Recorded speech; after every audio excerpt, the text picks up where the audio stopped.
This is a presentation of the Iroquois Theater Fire for FIPT 103 by Caden Rivera, Saul Gonzalez, and Spencer Anthus. The Iroquois Theater Fire occurred in 1903 in Chicago, Illinois, and was one of the deadliest nightclub fires in history. The fire started partway through the show when a light sparked and caught fire to the stage's curtains, the very same curtains that the theater claimed were fireproof. Some of the remaining stagehands saw the fire and used the only fire extinguishing device they had, which was a can of dry chemical that was designed to put out residential fireplace fires. At this point, the fire was traveling up the curtain, so all that the dry chemical did was fall to the floor. The stage manager who had been watching the show tried to bring the curtain down and separate it from the other curtains, but it got stuck on its way down. From there, it didn't take long for everything on top of the stage to ignite, as the backdrops were painted in highly flammable oils.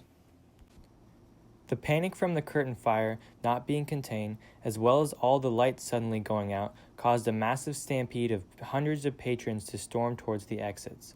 The actors on stage left through the back door, which caused a backdraft to occur inside the theater with all the patrons stuck inside. The theater was claimed to be absolutely fireproof.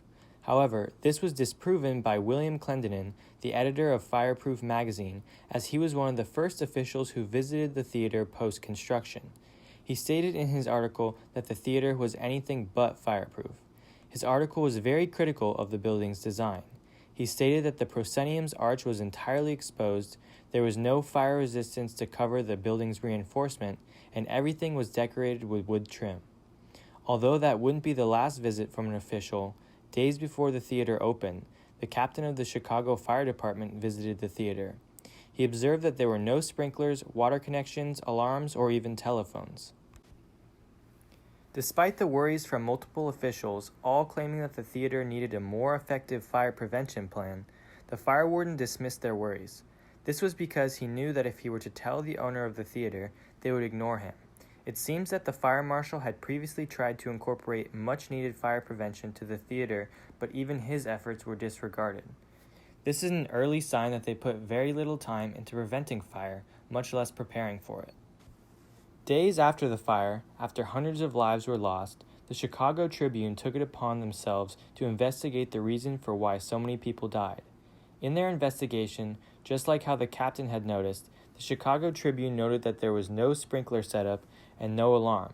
However, they also found some things the captain did not notice. There were no marked exits, there wasn't an effective fire extinguishing device, and the flues that were designed to let smoke leave the building had been boarded up. Many wonder why the theater had very little fire prevention. This had been due to many setbacks in the theater's construction, thus the construction had been rushed and many things had been skipped or scrapped for time. The holidays were the busiest time of the year, and they wanted to finish the theater by then.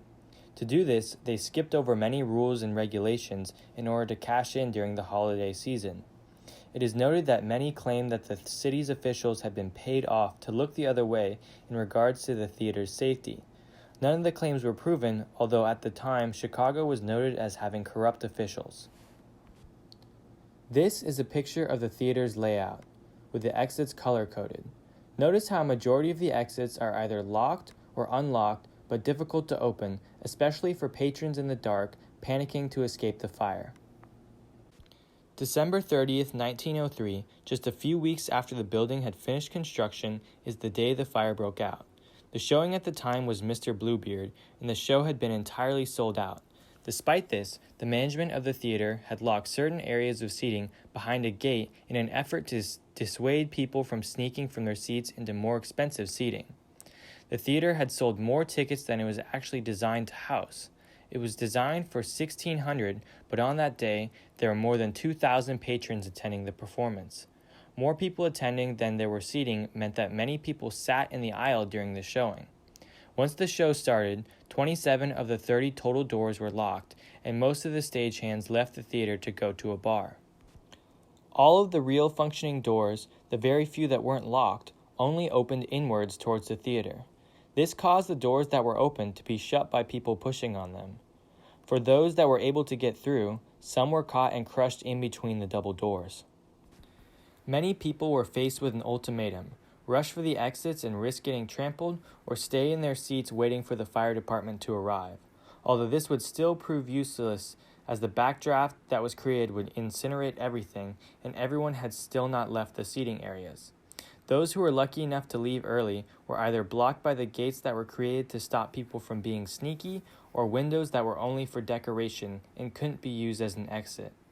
Some people made their way onto the fire escapes on the sides of the building. When they arrived, they noticed it was too narrow and also incomplete. This resulted in many people falling to their deaths as they tried to escape. Same goes for those who reached higher levels and were rescued by the construction crew on a nearby building. The crew created a makeshift bridge out of wood slabs. This is also where many people fell to their deaths trying to escape. There were also ornamental doors that were not real exits. One of these ornamental doors had 200 people stuck behind it. 200 people died trying to get an open door to escape, but that door would never open no matter how hard they tried. The aftermath of this fire caused all theaters in Chicago to be closed as they were all inspected for adequate fire prevention methods, as well as the adoption of panic bars being installed on all doors so that they can be opened in an emergency by people pushing to open them. The new rules put in place also prohibited theaters from filling their venues over capacity as the Iroquois had. In total, 600 people died in the fire and 30 more after the fire due to their injuries. These are our references and links. Thank you for watching.